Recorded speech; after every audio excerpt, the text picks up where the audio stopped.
Assalamu alaikum, family. Welcome to the day 5 of the Sajdah Deca Fest. We are rolling. And today we're going to be talking about resilience.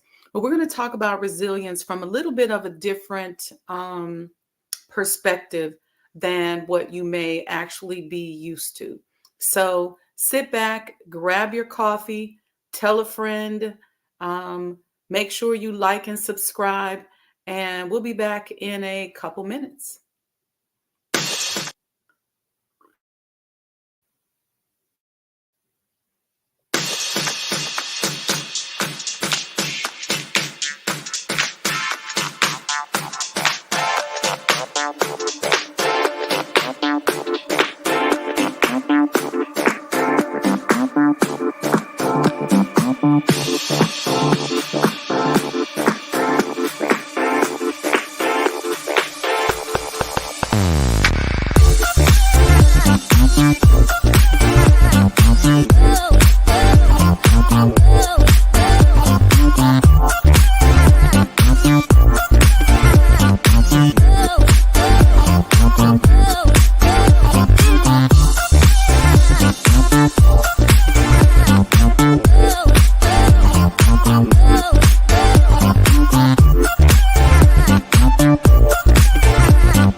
O Allah, guide me among those whom Thou hast guided aright, and preserve me among those whom Thou hast preserved, and befriend me among those whom Thou hast befriended.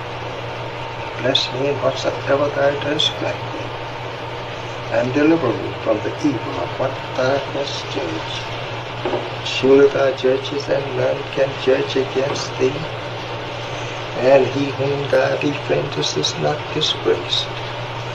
Blessed art Thou, O Lord, and exalted be Thee above what they set up besides Thee. I bear witness, nothing deserves to be served besides Thee, and I bear witness that Muhammad is Thy servant and apostle. Amen.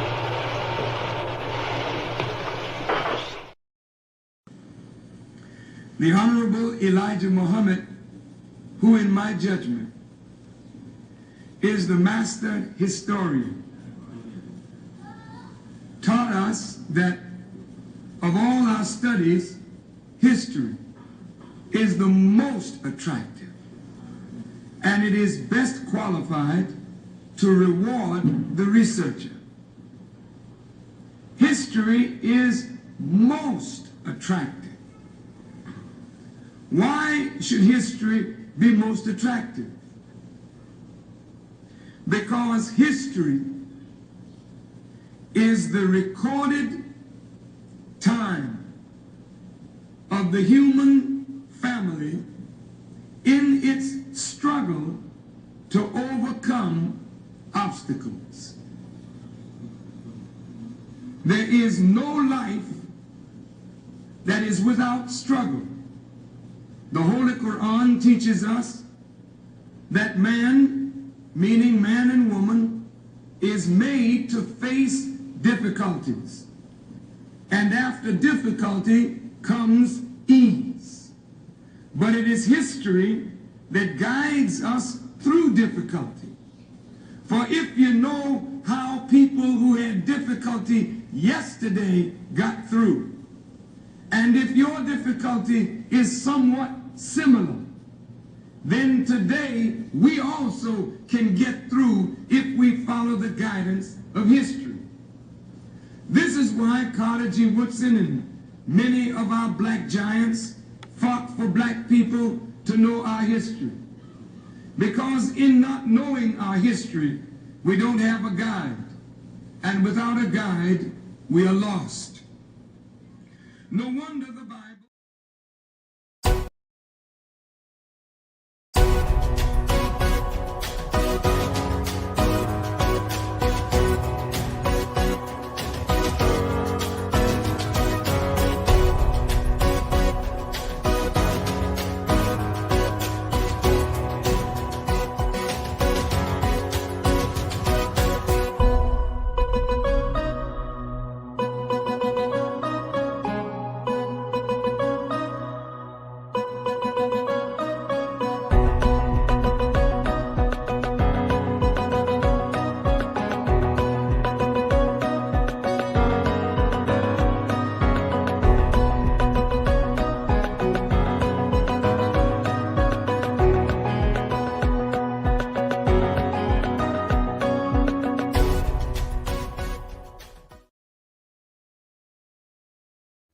Anticipate and mitigate the emotional impact of negative financial issues that could potentially create financial trauma. Identify whether or not your relationship with money is negatively impacted by a previously traumatic event. Learn to manage your decisions and mindset to help prevent the onset of financial trauma. Understand how to handle financially devastating events like foreclosure, how to avoid getting into a situation that threatens your property, and how to save your property if you are in pre-foreclosure or foreclosure. Navigate your way through a divorce and how to potentially avoid financial devastation to your family. You will walk away with resources to help you start, manage, and scale your business. You'll walk away with resources who can help you to avoid and prevent foreclosures. You also walk away with resources to help you avoid and navigate divorce.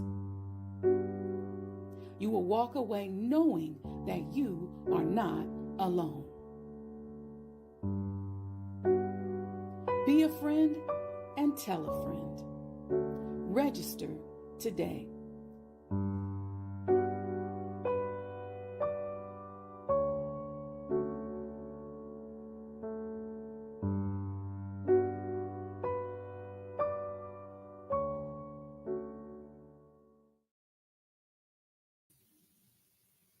Assalamu alaikum, family. Welcome to the Sajdah channel.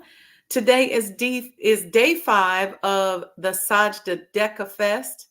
I'm excited. This has given me quite a bit of spiritual expansion in just sitting down and allowing myself to just absorb the downloads that have been coming to me since we put this together. This is the 10-day celebration between my physical and spiritual births. And inshallah, we'll be doing this every year. And next year, it'll be a full 10-day celebration. We're going to be looking for donors and sponsors. And I just want it to be 10 days of fun and celebration for everyone. Today, we're talking about resilience. And some of y'all coming on here with the low energy. Low.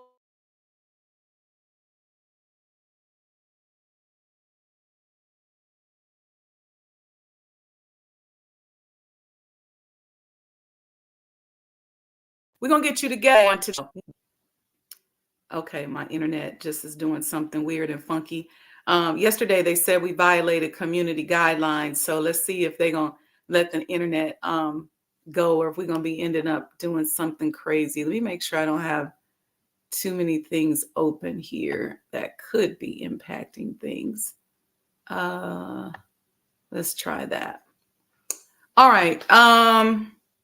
We're going to get y'all together today. We're going to get us together today. We're going to deal with resilience. You know, if you want to watch resilience in action, just look at us. Look at Black people.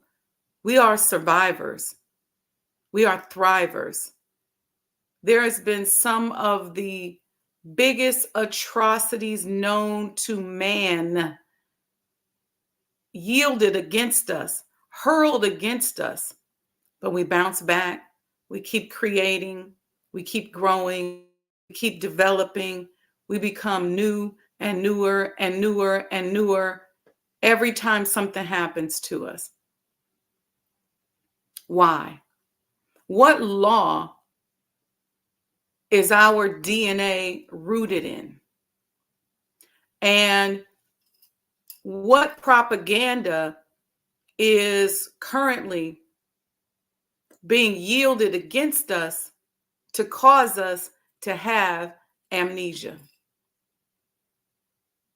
Which one is it? There's a lot of hopelessness now. People don't see themselves thriving and surviving anymore. What is happening? So let's raise this vibration a little bit. I'm going to give us a 5-minute video. Y'all know how we do. I want you to sit up, get your posture together, stand up. I purposely put green on today. Got the green cup. Love grows here. This is growth. This is expansion. This is elevation. This is resilience. No matter what happens to you, if you are on the ground, if you're on the floor, if you're in the gutter right now, whether you're in the gutter spiritually, mentally, physically, emotionally, relationship-wise, financially, no matter what, today is the day that you get up. Today is the day that you get up and you tap into your own DNA, your own cellular structure that is rooted in the law of elasticity. We're going to talk about that. We have broken the laws of elasticity. I need to get this to Terrence Howard and Billy Carson and 19 Keys and the brothers who be on this mathematical science so that they can study Hooke's law of elasticity and compare it to what we have endured and bounced back from. And we will show you that we have defied that law generation after generation after generation, day by day, hour by hour, minute by minute. So get up. Today is the day you're going to get up. Let's check this out. Give me a thumbs up in the chat if y'all can hear.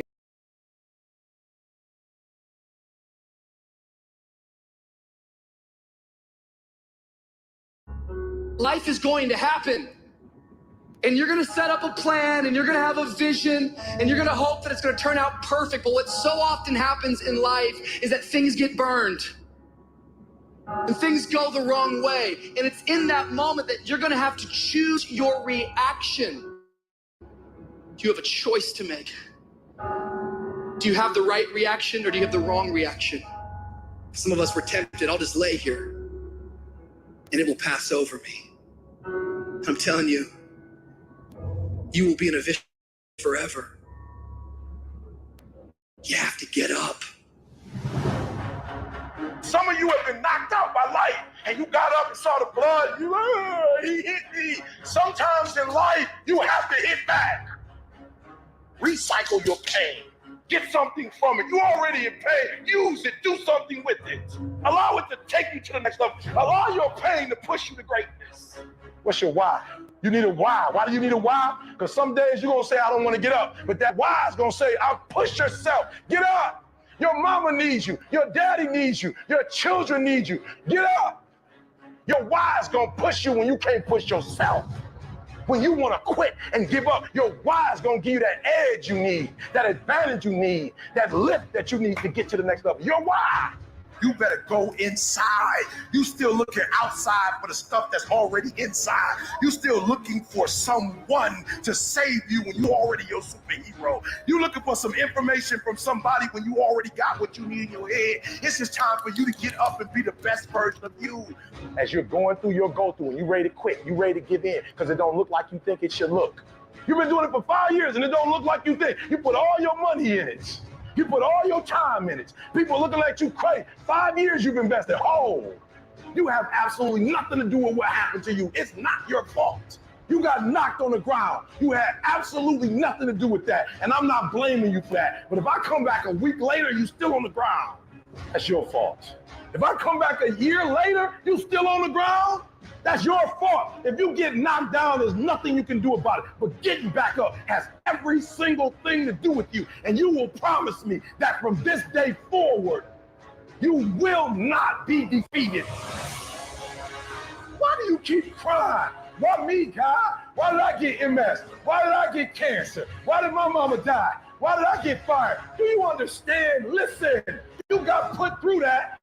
Because what that does, that tension produces greatness. Stop running from it and run to it. Stop telling me what you're going through. The greats, they get to it, they go through it. And the harder it is, the better. Now listen to me. I don't care if you're sick. I don't care what you're going through. If you're not dead, he ain't through with you yet. As long as you're waking up, you still in the game. As long as you're alive, you can still make it happen. As long as there's breath in your nostrils, boo, you still in the game. You still can win. Now get your butt up. I don't need you thinking about it no more. You're doing too much thinking. You analyze it too much. You're talking yourself out of it. I don't know if this is going to work. I tried and it didn't work. I just need you to keep moving. I need you to make up in your mind that the only way you can lose is if you quit. And I just need you to keep going. If you must. Cry if you must. Get it out. But get your butt back up after you finish crying. And put a time limit on the crying. You say, Coach, I need 30 minutes. Go take it. But when you come back after that 31 minutes, you let it grind. Because if you don't, you will be stuck at that adversity for the rest of your life. And some of you are not successful because every single time you run up against a trial, every time you run up against a tribulation, you stop and you cut off beast mode. And what I'm here to tell you is, if you tell that thing, I'm here just like you here, and I promise you, I ain't leaving without the degree. Leave without that goal. I will not leave without that dream. I will not leave this university until I'm successful. I will not leave this job. I will not leave this client. I will not leave this opportunity until I get it. What will you do with your pain? Will you let it break you, or will you let it redefine you?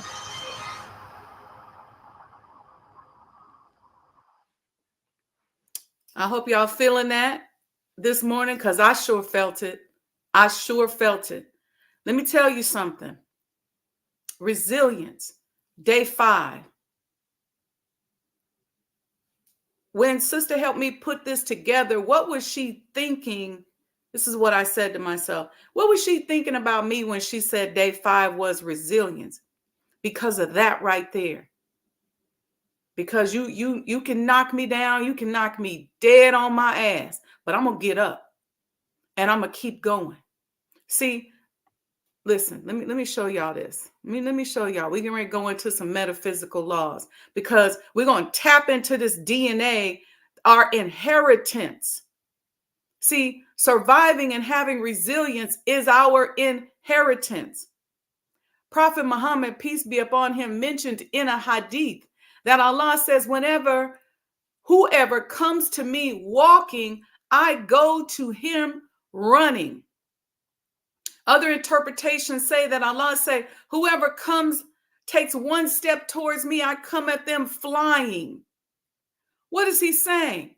You and I couldn't handle the force of Allah walking towards us 10 steps or coming at us flying. But what he's saying is, if we take one step towards that alignment with our faith, we will step into a vortex that will scoop us up and take us where we need to go. So we got to get up. It's time to get up. It's time to wake up. I don't need to sit here and tell y'all about all the Black inventors and how intelligent we are, because if you on this channel and you don't know that, then you got some additional homework to do. But we're talking about resilience. So when you get in those depressed moments and you laying on your back saying, I'm too old, I'm too fat, I'm too ugly, I don't have any money, don't nobody like me, I got a problem, and you forgot all about your resilience. You forgot all about that. Let me tell you something that is a key to how I function in life. Because I'm looking for Allah in everything, I only will validate the God and the good in you and in every situation. I refuse to validate your demon. I refuse to validate your lack. I refuse to validate your drama. And what does that mean? That no matter what you're going through that's negative, that is not of God, and you decided you wanted to turn that back on me, I walk in the room and you say, oh, I don't like her. Oh, I can't stand her. Or, oh, let me come against her. It will not affect how I see me and how I see myself. Your emotional state, your low vibration will not lower mine. In fact about it, I'm going to use that and step up on it, because I'm going to step into that vortex, because I know if I step in that alignment and step into that vortex, Allah is going to do what? He's going to come at me flying. So it don't matter to me if you don't like me. It don't matter if you say, oh, I can't stand her. Why her? It doesn't matter to me, because I can't afford to validate your lack, to validate your demons, to validate your jealousy, to validate your envy, to validate your low vibration, because in validation, I'm going to impact mine. And I'm all about focusing on the resistance and the greatness and the resilience of my family, my DNA, your DNA. What's in there? What's in there is the defiance of elasticity, the defiance of the law of elasticity. Let me put this up here. And I really gotta, I'm gonna reach out to my brothers. I'm talking about the mathematical brothers, Dr. Wesley, 19 Keys, Billy Carson, Terrence Howard, and we need to dissect this law of elasticity. You know why? Because whatever Hooke thought he saw when he took claim to discovering this law, he ain't seen nothing yet. He ain't seen the bottom rail become God's. He has not seen the process that we've been given through the teachings of the Honorable Elijah Muhammad and the Honorable Minister Louis Farrakhan that elevate us. So no matter where I would go in the world, there didn't have to be a black person in sight. There didn't have to be a Muslim in sight. Guess what? I got 2 travel Qurans that right now are raggedy and falling apart. I got a Supreme Wisdom.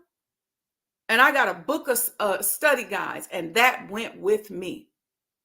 So when I was traveling and on the road, I was blogging, but I was blogging and podcasting in response to what Allah was giving me as I was studying and going deeper into my studies.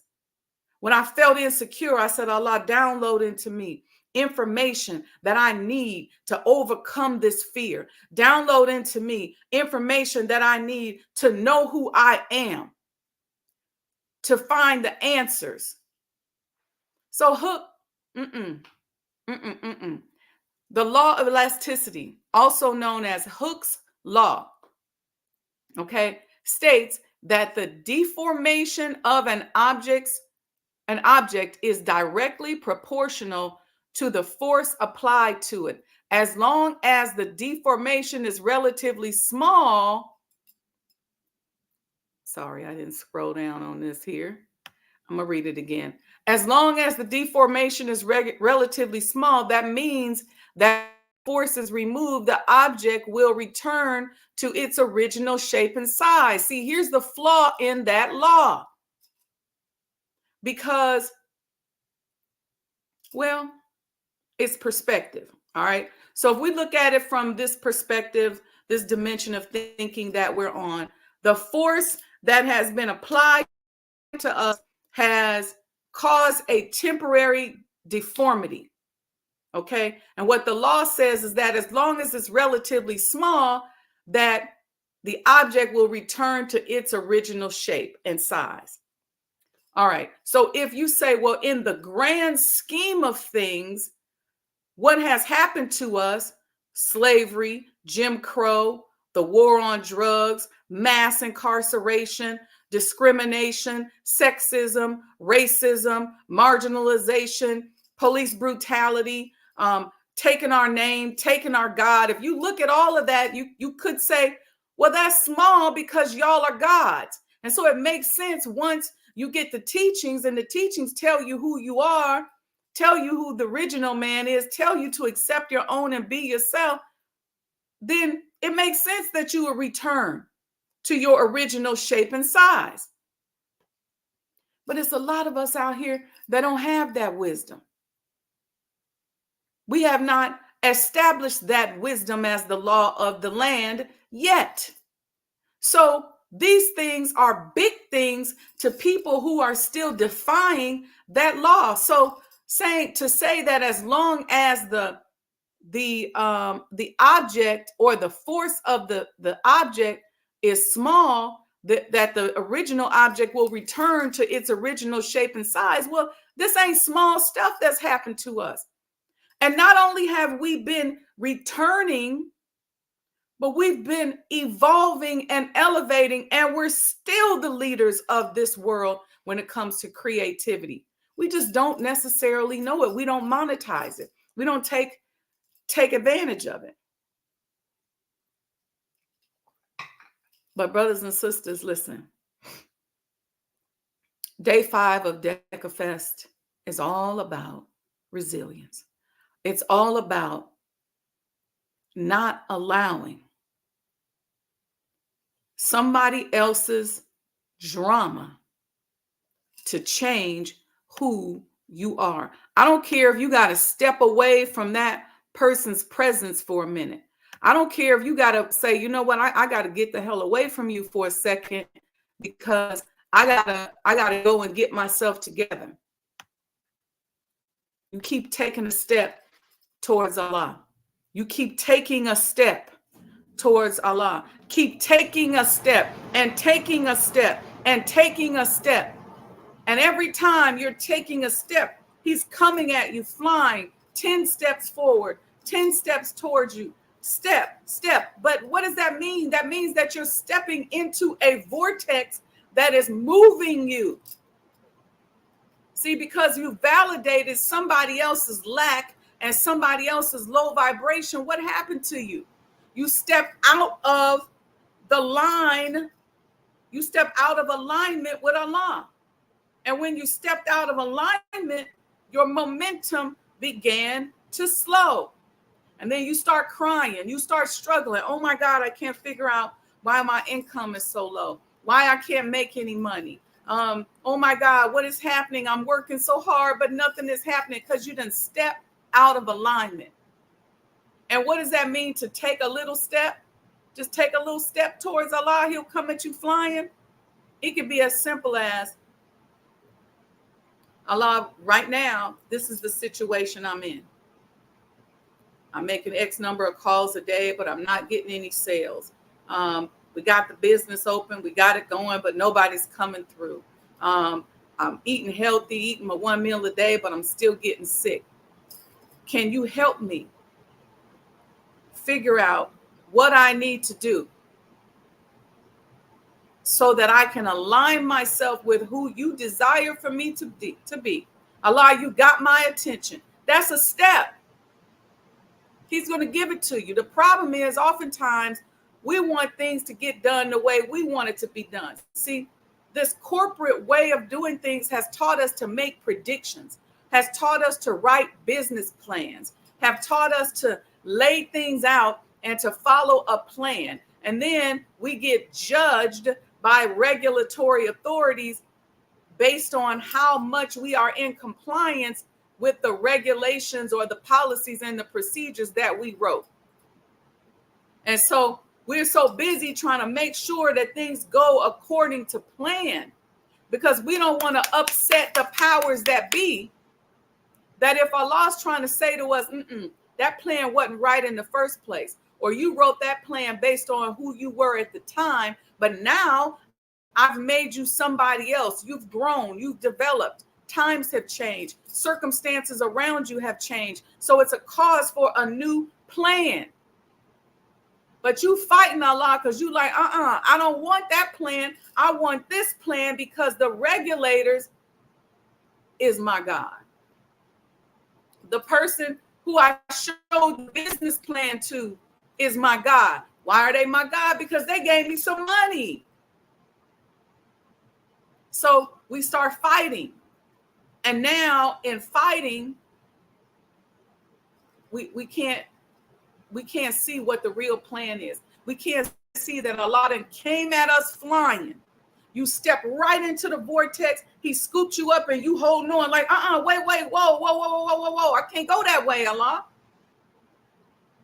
That's a problem. And now you're going to meet all kind of resistance. You're going to be sick. You're going to be tired. You're going to be messed up. Just because somebody gave you something in relation as a result of a model or a plan does not mean that that plan can't change. Look, in the corporate world, they change the business models and change the plans all the time. Nobody holds their feet to the fire and says, well, okay, you said that you only serve burgers and fries. You can't serve salads. Nobody says that. But for us, because we've made that banker, that regulatory person, that business model owner and stakeholder our God, we act like we can't change. We act like we can't make an adjustment to the business model and say, you know what? We're going to justify mathematically why it makes sense that we make this change so we can follow this train, we can follow this vortex, we can follow this energy flow that God is giving us. Because we went to him, we stepped to him, we said, oh Lord, what I'm going to do? You stepped to him. He said, I'm right here, baby. I got you. And then the energy started to flow. And all you had to do was just let go and go with it. But you said, oh, no. Wait. I can't go that way. And then God said, I thought you needed me. So, okay, that's what we're going to do. We're going to just set you on the other side of this vortex, on the other side of this energy. I'm just going to pick you up and set you on the side until you figure out that you want to come with me. Huh? Brother Anthony said they call it making a pivot nowadays. Yeah, making a pivot. Brother Robert said, this is my lifestyle, striving every day to rise above any negativity, always seeing God in everything. All praises due to Allah. Make a pivot. Make an adjustment. You take a step towards him, he comes at you flying.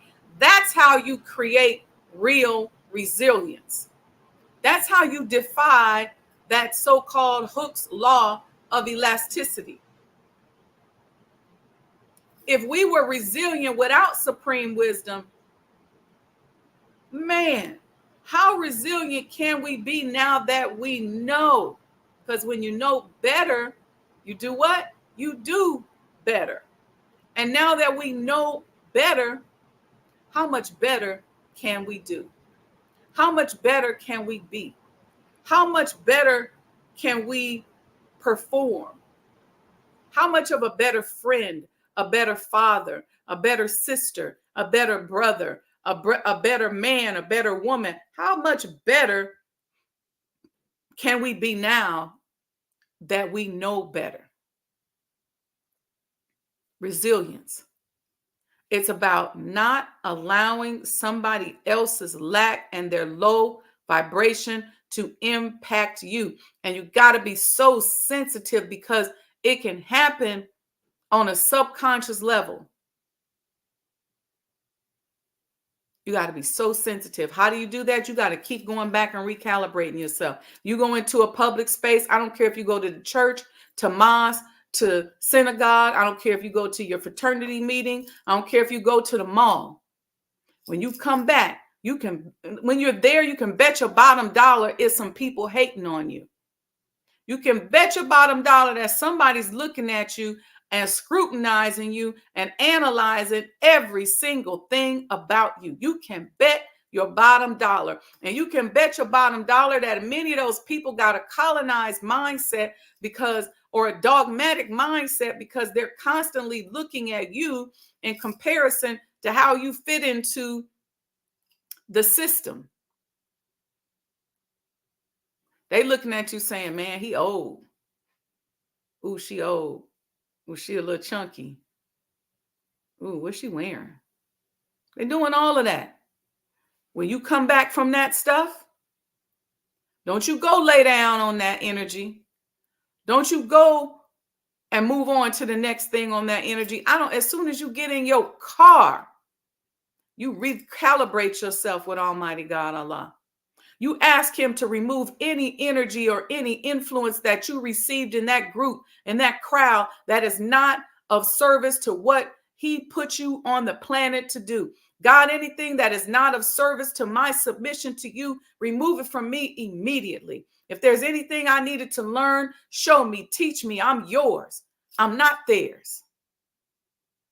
You better be recalibrating yourself the moment you get in the car. And you don't have to take it don't have to be a big thing to do it. You can have 20 people in the car with you. 2 of them in the car could be 2 of the haters. You sit in the car and you say, oh, Allah, this is what I do. Help me to see what you need me to see through this experience. And remove from me any energy that I may have absorbed consciously, or unconsciously, in that room, in that space, in that situation, in this car, with this mofo in the back seat that's a hater, whatever it is, remove it from me now. And then I say this, I say, and Allah, show me, give me a demonstration that you removed it. And he'll show me something I ain't even announcing it. I'm just having this conversation and I'm like, okay, I got it. I see it. Put that energetic bubble around yourself, because sometimes you might think that you're not affected, but you get affected. And let me tell you something. This demon out here, this devil out here is skillful, very skillful. And they know how to analyze your personality and analyze who you are and send people, places, and things around you and impact you, and you don't even know it. So you ought to always be looking for Allah everywhere and having that conversation. Sometimes I'll say to Allah, okay, Allah, let me go up in here. Please allow every breath I take to let you know that I am grateful for you. Please allow every breath that I take, every step I take, every blink I make, every movement of my eyeballs, I want you to know that I love you. I'm connecting myself as I'm walking and going into that space. Resilience. That way, if I go in there and get hit, if I go in there and get knocked down, if I go in there and get cut, tripped, mentally, physically, spiritually, or financially, I can get up. And not only can I get up and be better and return to my original shape, not only can I get up and return to my original shape, I'm going to get up and be even better. I'm going to get up and be even more fabulous. I'm going to get up and be even more powerful. I'm going to get up and make you know that Allah is present, that He is here, and that as a student of Master Farad Muhammad, the true and living God that is truly living with me every single day. That ain't arrogance. That's just the truth. It is the absolute truth. That's how you create that resilience. You might go get hit. You might take a hit. You might fall down. You might get hurt. You might find out some bad information. You may have a bad experience. But it's the love. It's the taking the step towards Allah and Him coming at you, flying and stepping into that vortex, stepping into that energy field and letting yourself go with where He's pushing you. Go with where He's scooping you up. And it happens so fast that when people see you, they won't even recognize you. They will have done all kind of stuff to you. And when they see you, they say, she's still alive? She's still a believer?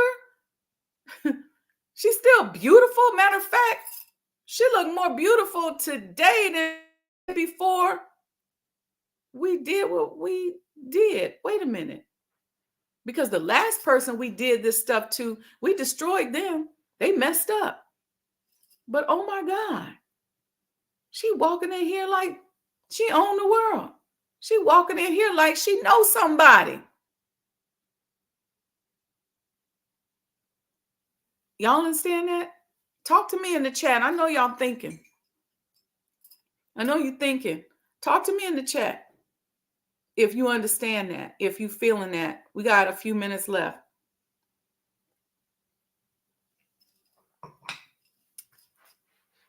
Day 5, Decafest, the Sajdah Decafest. This is the 10-day celebration. Sister wanted to call it the making of Sajdah. And in her interest and desire of calling it the making of Sajdah, these are the traits that she put together for the 10-day, and I'm loving it. And I know that it's aligned with the will of Allah, because I've just been receiving so much growth and so much information from it. Teach on the practical applications of the teachings put into practice. Yep.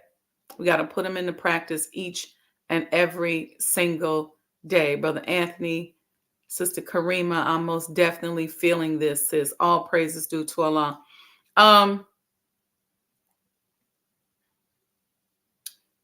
Somebody recently brought up the subject and asked me the question, why is the Honorable Elijah Muhammad House Museum also called Sajdah House? Why did you name his house after yourself? And I know it was meant as a little bit of a dig. And I said, I've told this story many times, but I'm going to say it again because somebody asked that question before we went on live today. I think they was a little hater, but it's okay. I'm going to shine a little light on you today, and hopefully you will understand it. When we receive a spiritual name, it is then, in my opinion, I felt like it then became my job to work and grow into the name. When I first acquired the home of the Honorable Elijah Muhammad, the home was in such bad condition, much respect and love for his name, that I didn't want to put his name on it. And so I said, well, what can I call it? What name can I give it? And people were asking me like, well, how did you do this? Why did you do it? Because I just adore Allah. I love Allah. It's the adoration. So I said, okay, Sajdah House. And I liked the name. And I said, that's one of the names that if I could have a name, I'd like that one. And when I asked the Honorable Minister Louis Farrakhan if Sajdah was the right name for the project, if it made sense, because I knew that was going to go public, and I didn't want to be calling the house Sajdah House and then it not seem right. And I was just really sensitive about it. And he said, his response was, Sajdah is the right name for you. He said, Sajdah is the right name for the project and the right name for you. So that's how I got the spiritual name Sajdah. And at the time, I had branded so many things out into the community as Wendy Muhammad. Wendy means friend. I put the Sajdah on the front, and I just started working on growing into the name. And so when we were talking about the Sajdah Decca Fest, we were talking about the making of Sajdah, like what incidents, what happened, what rules, what aspects of the teachings made Sajdah. It's personal, but it's not. It's all about us. What makes us grow into that adoration? What makes us grow into that love? See, because until you do for self, you don't really understand certain levels of faith. And this is no shade against anybody who's not doing for self. But when you do for self and you get out here and you start fighting and you got to keep figuring out, how do I take that step towards Allah? Another step. And he's coming at you flying, and he got you flying all around the universe, but it's all kind of forces throwing missiles at you and all kind of things like that. How do you stay in that bosom and get to the point where you just adore being in his bosom? That's what this 10-day celebration is all about. It's marked by my physical birth anniversary, which is August 3rd, and then my spiritual birth anniversary, which is September 9th, which is the day that I got my ex. So it's a 10-day period that I had to wait. And at that time, I thought waiting those 10 days was the worst thing in the world. And I was not waiting patiently. Every day I was like, can I recite today? Can I recite today? And the sister said, oh yeah, you'll be able to recite. Get there. They busy. They doing stuff, serving food, check posts. Can't nobody let me recite. Look, I'm trying to recite. Can I recite today? The sister, okay, how about you gonna recite Saturday? You're gonna recite Saturday in class. I'm like, okay, that's 3 days. But I'm gonna try it. When I'm gonna come to study group and see if they'll let me recite at study group. Now I'm at study group. Can I recite today? Can I recite today? And now I'm mad because I can't recite. Sister, tonight is study group. We got to go through the study guides. You'll be able to recite tomorrow in class. Okay. I think tomorrow in class probably was September 8th, I think. Get to class, they serving food, there's some kind of bake sale. We sewing and cooking. Can I recite? Sister, you're going to get to recite tomorrow. Meet me at the mosque. Mosque meetings at that time started at 2. Meet me here at 12:30 or 1. You're going to get to recite. I was in the parking lot at noon, sitting here watching a bunch of BS happening in the parking lot. And I'm going, I don't care what they got going on today. I'm reciting. I do not care. I'm reciting today. I was not waiting patiently. So I was pushing. Okay. And that day, one day I'll tell the story about what was going on before I recited that I had to ignore. And most people would have looked at that and said, maybe it's a reason why I haven't recited, but not me. I was determined. And when I saw Sister Captain go in and she was in the check post, they had these little screens that we used to check in behind. I went right in there. I said, Sister, can I recite to you today? And she said, I said, you said yesterday. And I'm going over and over. And then Wednesday and then this and that. And then this 10 days, I wanted to do it on my birthday. I'm being real adamant. And we just stepped to the side in the check post. And she said, okay, go ahead, recite. And I recited.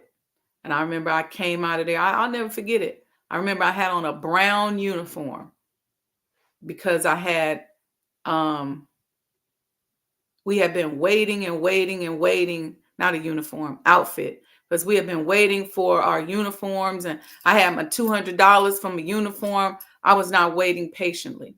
It was just something inside of me. I didn't want to wait. So that 10-day period meant so much to me, and it still does today.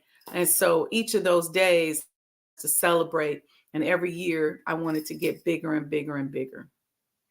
All right. Okay, Brother Anthony, you laughing at me. I was not waiting patiently. Yep, doing for self, showing you where your patience is. All right. Okay, y'all. So y'all know what to do. For the Deca Fest, you can give a love offering, Sajdah Enterprises. But I really want y'all to sign up for the Financial Trauma Boot Camp.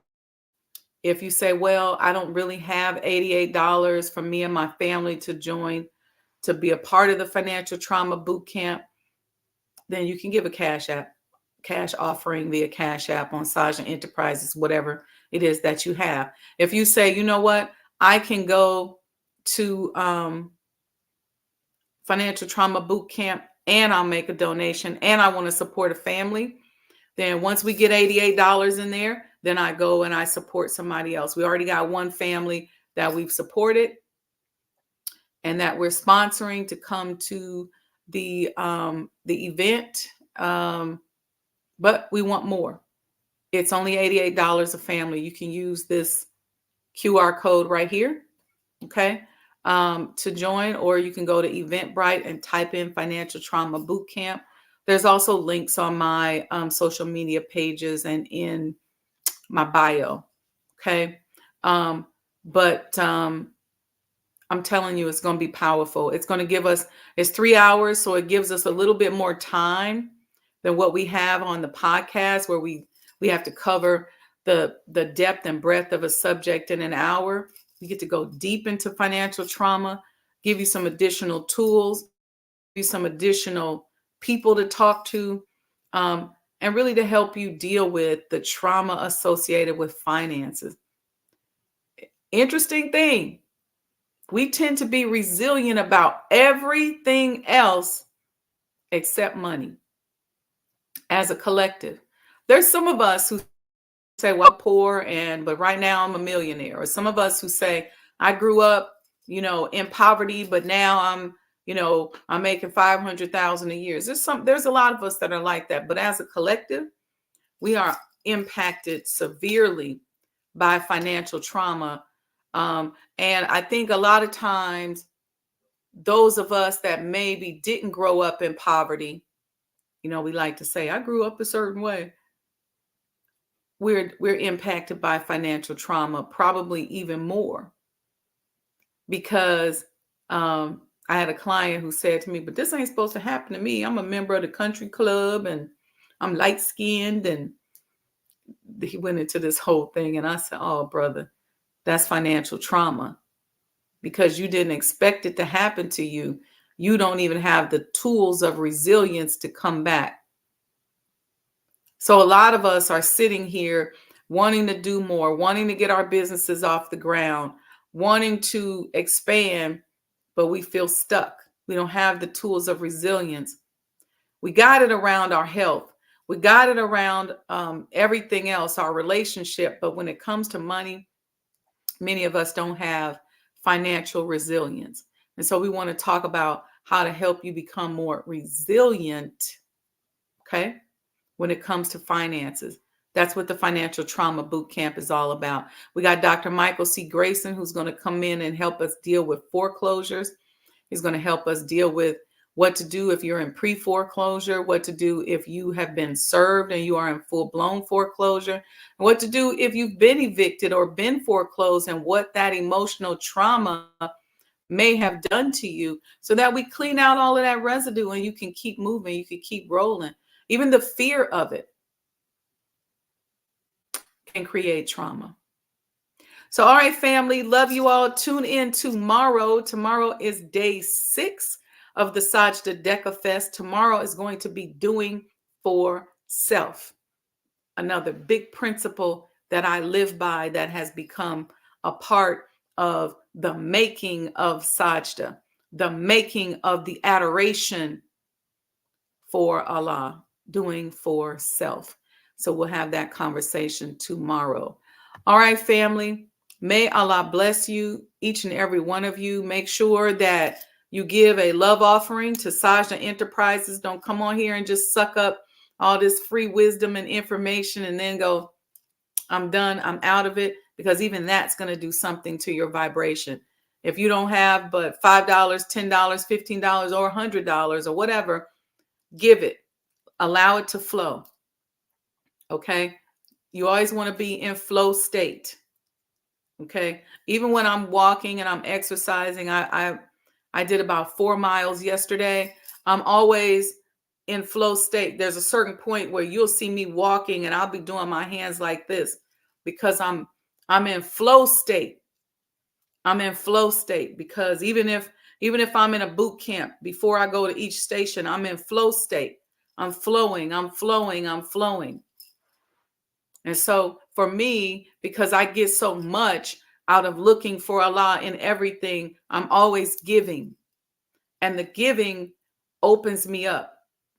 Some people are around me and they see me and they'll say, well, why don't people just say, hey, Sajdah, I want to give you something. I want to do something for you. That's not for vanity reasons. That's just the universe letting me know that I'm in flow state.